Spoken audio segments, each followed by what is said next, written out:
De l'Égypte pharaonique sous Joseph à nos jours, le monde a connu des sécheresses, des crises alimentaires, des crises financières, dont la plus grande est celle de 1929. Le comble de toutes ces crises est celle qu'annonce Amos 8, verset 11, avec la faim et la soif d'entendre les paroles de l'Éternel. Est-ce pour dire que la Bible disparaîtra ou les églises se fermeront? Si la prophétie d'Amos 8, verset 11 est la parole infaillible de Dieu qui doit s'accomplir, il reste alors de connaître où et quand se manifestera cette crise, quelles en seront les causes et les conséquences. Je reçois sur ce plateau de prophétie le révérend Francis Tunonan, avec qui nous allons de fond en comble dépouiller le mystère de cette crise. Le révérend Francis Tunonan, bonsoir et soyez le bienvenu sur ce plateau de prophétie. Alors, Pasteur Francis, question simple et directe. La Bible, est-ce les paroles de l'Éternel, la parole de Dieu ou l'interprétation des hommes?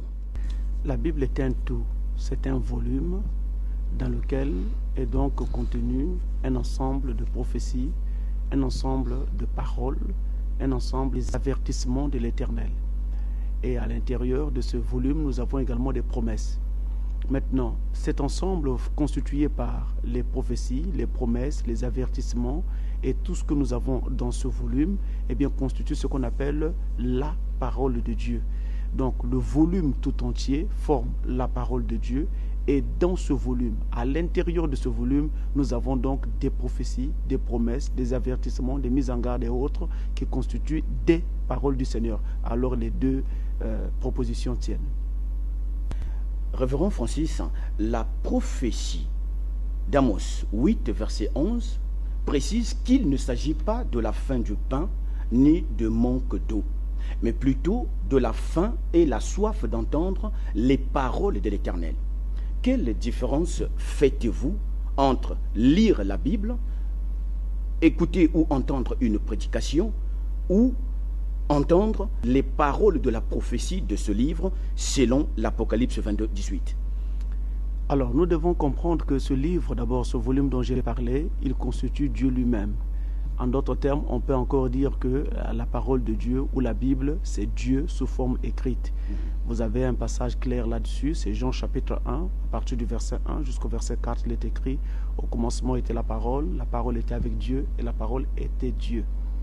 Donc, la parole est Dieu, c'est indéniable. Et ce qui fait que lorsque nous lisons donc ce livre, nous sommes en train de lire Dieu, où nous lisons ce que Dieu a dit ou a déclaré, parce que c'est contenu là dans ce livre. Alors, si en même temps ce livre nous est annoncé, nous est prêché, si son contenu nous est apporté au travers d'une prédication, c'est toujours Dieu qui nous est apporté, c'est toujours Dieu qui nous est prêché. Ce qui fait que si je lis la Bible, eh bien, je suis en train de méditer la parole de Dieu. Si j'écoute une prédication, je suis en train d'être enseigné sur la parole de Dieu, mais enseignement au cours duquel une part de méditation est aussi permise. Au travers de la parole, la Bible c'est quoi en fait? Mais c'est la parole, mais sous forme écrite. Alors que quand j'ai une prophétie qui est donnée à l'instant par un prophète ou un parler en langue qui est donné par une prophétesse, nous savons là le même esprit de Dieu qui est en train de s'exprimer. Ici, il parle de vive voix, mais là, il avait déjà parlé, sa parole avait été recueillie et maintenant, elle nous est présentée sous forme écrite. C'est ça la Bible, c'est la parole de Dieu sous forme écrite. Donc, on ne devrait pas faire la différence entre les deux. Sauf qu'aujourd'hui, chaque fois qu'un prophète aujourd'hui, une prophétesse ou n'importe quelle personne qui parlerait sous l'inspiration du Saint-Esprit vient nous dire une parole qui, d'après elle, viendrait donc de Dieu, nous devons vérifier par la Bible si cette parole-là corrobore le reste des enseignements bibliques afin d'être sûr que c'est Dieu qui a parlé. Afin d'être sûr que ça ne sort pas de ce qui était écrit. Parce que ce qui est écrit, ce que nous appelons aujourd'hui la Bible, c'est quelque chose qui nous sert de canevas, quelque chose qui nous sert de modèle, quelque chose qui nous permet d'avoir donc un canevas dans lequel travailler. On ne doit pas sortir de ce cadre biblique. Ce que Dieu avait à nous dire, il nous l'a dit au travers de la Bible. Et maintenant, ce qu'il nous dit aujourd'hui au travers des prophétesses, des dons et, autres, cela ne doit pas sortir de ce que la Bible avait déjà dit. Pour ne pas sortir du cadre de notre émission, est-ce qu'il est possible d'entendre la voix de Dieu pour faire la différence entre l'interprétation que donnerait soit un prédicateur ou l'annonciateur, celle auprès de... Je voudrais insister en disant que la voix de Dieu, c'est sa parole. Je reviens, la voix de Dieu, c'est sa parole. Et aujourd'hui, avec la Bible, nous avons cette parole sous forme écrite. Donc, c'est la voix de Dieu sous forme écrite. Maintenant, il est possible que Dieu parle par un homme ou du Saint-Esprit. Ça peut être quelqu'un qui a un don de l'Esprit de 1 Corinthiens 12. Ça peut être quelqu'un qui est juste inspiré comme ça par le Saint-Esprit. Ça peut être un prédicateur, donc en Éphésiens 4. Mais quand maintenant nous entendons la voix de l'Esprit, la voix de Dieu au travers de cette personne, c'est toujours le même Dieu qui parle, celui qui nous a donné ces paroles écrites. Maintenant, pour que nous sachions que c'est bien Dieu qui parle par cette personne, il faut que ce que cette personne nous dit ne sorte pas du cadre biblique. Voilà comment nous pouvons donc repérer cela. Mais il est tout à fait possible aujourd'hui d'entendre la voix de Dieu, parce que Dieu parle encore et Dieu parle toujours. Dieu parle encore et Dieu parle toujours. Si l'on considère la faim et la soif qu'annonce Amos 8, verset 11, comme une crise, je poserai la question de savoir quelle sera la couche la plus vulnérable à la crise. Cette crise-là concerne d'abord les humains, et les humains dans leur ensemble. Parce que la parole de Dieu a été faite pour que les humains y croient. Il ne s'agit pas des animaux. Les animaux n'ont pas besoin de prêter foi à cette parole pour être prétendument sauvés. Il s'agit des humains. Donc c'est les humains dans leur ensemble qui vont donc subir de plein fouet cette crise. Les humains dans leur ensemble. Nous avançons dans le cadre de la prophétie biblique, âge après âge, période après période, moment après moment. Et saison aussi après saison. Donc à chaque âge, à chaque moment, à chaque période, à chaque saison, il y a un peuple. Un peuple, mais il y a aussi un message de Dieu pour cette période-là. Ce qui fait donc que les gens qui vont vivre au moment où cette prophétie va être manifestée, va être accomplie, ce sont ces gens-là qui vont être directement touchés par cette prophétie. Mais comprenons-nous bien, l'ensemble des prophéties bibliques en général concernent les humains dans leur ensemble. Si ça concerne les humains dans leur ensemble, dans un monde multireligieux, vous ne saurez dire à un adepte d'une autre religion que le christianisme d'avoir faim et soif de la parole de Dieu, de la Bible, Révérend Francis. Mais justement, ça traduit également la prophétie. Pourquoi ces gens se sont-ils précipités vers d'autres religions? Mais c'est parce que justement, ils avaient faim de quelque chose de réel. Ils avaient besoin de quelque chose d'authentique qu'ils ne trouvaient pas dans les milieux qu'ils fréquentaient. Ils étaient donc obligés d'aller voir ailleurs, s'ils ne pouvaient pas trouver ce que leur cœur était en train de rechercher depuis un moment. Ça se justifie. Et nous avons également des gens qui vont d'église en église. Eh bien, ça également, ça se justifie et c'est même prophétique. Vous vous rappelez qu'il est écrit qu'au moment où Christ était né, c'était à un moment de recensement. Donc les gens devaient donc se déplacer, aller d'une ville à une autre pour se faire recenser. Eh bien, c'est la même chose qui se reproduit en ce moment où nous voyons les gens aller d'une église à une autre, d'un milieu à un autre, d'un endroit à un autre pour chercher à entendre en fait la parole de Dieu. Quand ils vont dans une église ou dans un milieu qui n'est pas un milieu chrétien, mais qu'est-ce qu'ils cherchent en fait? Ils veulent entendre une voix qui pour eux serait donc authentique.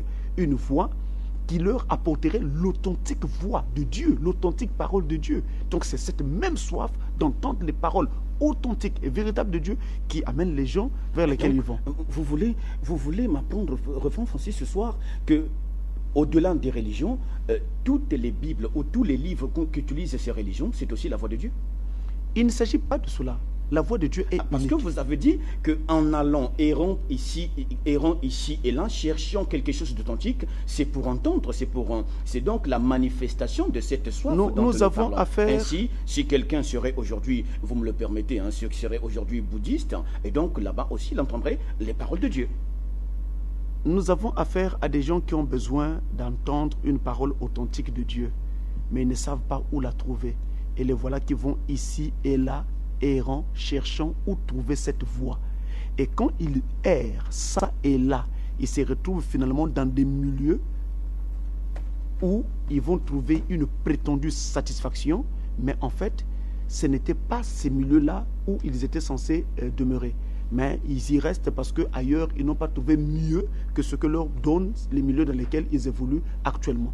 Donc c'est la même prophétie qui oblige les gens à aller ça et là, errant ça et là, cherchant cette voie de Dieu. Mais pourquoi ils la cherchent? C'est parce que justement, ils en ont besoin. Et parce que justement, ils n'en trouvent pas. Et pourquoi ils vont dans ces différents cultes ici et là? C'est parce qu'ils ont besoin de cette voix authentique de Dieu. Écoutez, vous pouvez parler avec n'importe qui, vous verrez que les gens sont sincères. Ils ont besoin de quelque chose de réel. Ce n'est pas parce que quelqu'un les oblige à rester dans un milieu donné. Et c'est ce besoin-là qui les amène donc à fréquenter différents milieux. De façon générale. Et de façon particulière, il n'y a que les élus, le petit groupe des rachetés du Seigneur, qui vont donc échapper à cette crise, à cette sécheresse qui est en train de frapper l'Église en ce moment. Donc on n'a pas de parole. En d'autres termes, nous avons des églises. Je crois qu'il n'y a jamais eu une période de l'histoire où nous ayons autant d'églises qu'aujourd'hui.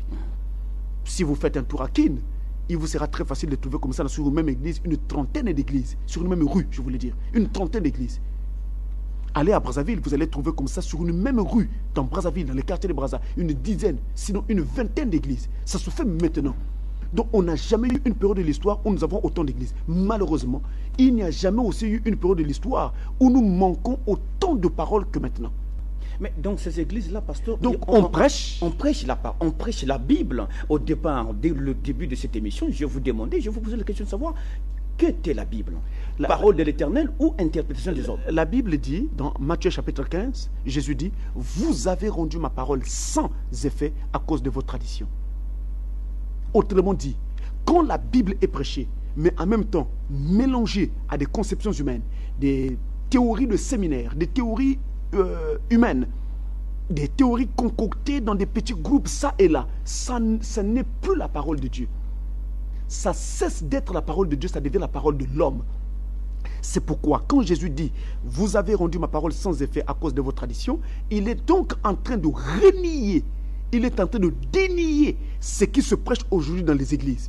Il dit que ce n'est pas ma parole. Ce que vous entendez dans les églises, c'est la parole de l'homme. Ce n'est pas ma parole. C'est la parole des séminaires. Ce n'est pas ma parole. C'est la parole des écoles bibliques. Ce n'est pas ma parole. Si c'était ma parole, nous aurons quoi?